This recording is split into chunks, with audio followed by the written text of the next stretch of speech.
la docente Keila Melania Romero y estamos para aprender un nuevo tema el día de hoy, reproducción asexual. Te invito a que veas el siguiente video. Bien, continuamos con la clase de biología, unidad 3, reproducción. Tema, reproducción asexual, gemación, fragmentación, esporulación y multiplicación vegetativa. Todos los seres vivos poseen la capacidad de reproducir. Sin reproducción no habría continuidad de vida. Lo más importante del ciclo vital de los organismos vivos, nacer, crecer, se reproducen y mueren, es precisamente la reproducción, y lo más importante de la reproducción es la preservación de las especies.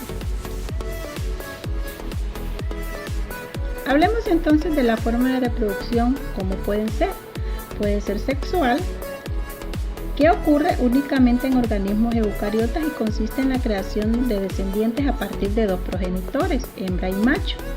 Y la reproducción asexual, que es donde nos estaremos enfocando en este video tutorial, es una forma de reproducción, tanto en plantas como en otros organismos, a través de las que se forman nuevos individuos idénticos al progenitor, sin que intervengan óvulos ni espermatozoides. La reproducción asexual entonces tiene como objetivo la división del núcleo del citoplasma celular con el fin de garantizar que se puedan generar nuevos organismos sin la necesidad de otros semejantes a él. Este tipo de reproducción es eficiente porque la célula o el organismo determinan por sí solo en qué momento está apta para este proceso. Aunque como no hay recombinación genética y no intervienen dos progenitores, todos ellos sufrirán las mismas consecuencias que si fueran negativas. Podría causar una desventaja y con ello su desaparición o un tumor canceroso en el caso de los organismos pluricelulares. Las principales formas de reproducción asexual son ficción binaria, gemación, fragmentación, esporulación y multiplicación vegetativa. Comencemos hablando entonces de lo que es la ficción binaria, conocida también como bipartición. Unas células se dividen en dos células hijas. La mayor de las procariotas se reproducen por ficción binaria y consisten esencialmente en replicación, segregación y participación. Es común en organismos unicelulares y se dividen en dos partes iguales. Tenemos, por ejemplo, las bacterias. Ocurre también eso en la euglena, que son protistas, igual que los paramecios, que también son protistas. En la bacteria, en la ficción, ocurre en forma transversal, igual que en los paramecios, pero en las euglenas ocurre de forma longitudinal. Antes de que esto ocurra o que ocurra la fisión, este núcleo debe dividirse de tal manera que habrán dos núcleos. Una vez que el núcleo se dividió, ahora se ocurre la bipartición de fisión, de tal manera que se generan los individuos que cuando lleguen a ser adultos serán iguales a su progenitor. En el caso de las bacterias, ellos tienen una membrana interna que forman los pliegues y a los pliegues se les llama mesosoma. Hay mesosomas especiales que se llaman el mesosoma de tabique y ese mesosoma de tabique va a servir durante la ficción para generar pues lo que son dos individuos. Continuemos hablando entonces de lo que es la esporulación, producido de la célula con pequeñas porciones de citoplasma de una estructura especial. Y aquí hablaremos entonces en qué consiste. La esporulación consiste en la formación de esporas de los ciclos de vida de diversos hongos y plantas e incluye la esporulación unas esporas en unas células pequeñas que han sido adaptadas para la propagación y supervivencia durante lapsos prolongados.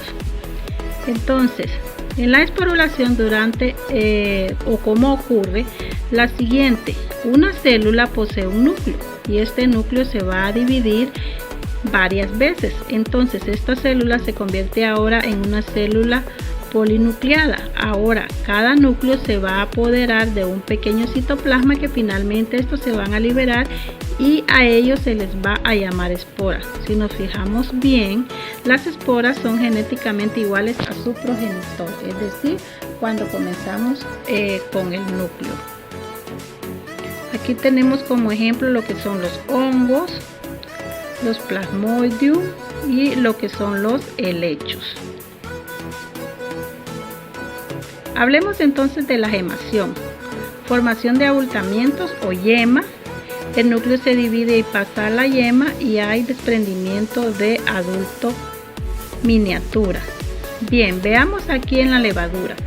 Aquí se nos presenta un pequeño abultamiento donde se presenta un núcleo y luego vemos al final que este núcleo se separa del abultamiento y aquí ya contamos con 2 individuos. Lo mismo sucede con la hidra. Aquí tenemos otro pequeño abultamiento donde se separa y luego contamos con lo que es igual 2 individuos. Hablaremos entonces de la fragmentación y cómo ocurre. La fragmentación ocurre cuando el cuerpo del individuo se fragmenta y cada fragmento se va formando un nuevo individuo. Esta es la parte más importante de la fragmentación. Siempre estará seguida de una regeneración. Si vemos que se cumple entonces el individuo se está reproduciendo por fragmentación. Por ejemplo, tenemos las algas pardas. Las algas pardas, también llamadas las algas gigantes, pueden fragmentarse debido a que las olas golpean contra las rocas o hay movimientos bruscos. Entonces esta fragmentación de algas pardas generan nuevos individuos y aquí hay lo que es la fragmentación seguido de una regeneración. Luego tenemos las planarias, que son pues gusanos planos. Estos se van fragmentando, en este caso en 2 pedazos, pero también puede ser en 3 o en 4, y cada pedazo fragmentado ahora se va dando la regeneración. Y seguido tenemos lo que son las estrellas de mar, donde aquí se puede ver como cuando pierden un brazo por accidente se van regenerando, pero en este caso con la diferencia que no se regeneran exactamente en la parte donde la estrella de mar perdió su brazo. Puede regenerarse en otros determinados lugares. Y por último hablemos de la reproducción vegetativa. Va a ser cuando las plantas por sí solas se reproduzcan asexualmente, mientras que la propagación vegetativa va a ser cuando el ser humano usa técnicas para producir artificialmente nuevas plantas a partir de otras plantas. Por ejemplo, entonces la propagación vegetativa o producto vegetativo es la producción de nuevas plantas a partir de partes no reproductivas de otras partes, como dijimos, ocurre tanto natural como artificialmente. Tenemos lo que son los estolones. Aquí tenemos un tallo, aquí tenemos otro tallo y aquí tenemos un tallo de manera horizontal. Este tallo que está de manera horizontal le vamos a llamar tallo aéreo porque no está dentro de la tierra o dentro de la raíz, cerca de la raíz, entonces por lo tanto se llama un tallo aéreo. Entonces aquí vemos que este estolón es un tallo aéreo. Y aquí tenemos un rizoma. En este caso observamos que este tallo sí está dentro de la tierra, por lo tanto se le llama tallo subterráneo. Otro ejemplo de ellos tenemos el plátano y tenemos lo que es el bambú. Y tenemos también lo que son los tubérculos, raíces y bulbos como cebolla y ajo, entre otros. Y por último hablaremos de lo que son las ventajas de la reproducción asexual, que es la rapidez de la división, por lo que los organismos que la realizan no tienen que producir células sexuales ni requiere gastos de energía en operaciones previas a la fecundación. Y un solo individuo puede dar lugar a una gran cantidad de descendientes, lo cual permite la rápida colonización de nuevos territorios. Y la desventaja, pues la reproducción asexual tiene la desventaja de lo que es crear descendientes sin variabilidad, hacer todos genes o típicamente equivalentes a sus paredes entre sí. Bueno, jóvenes, esto fue todo de la clase de biología y espero verlos en el próximo video.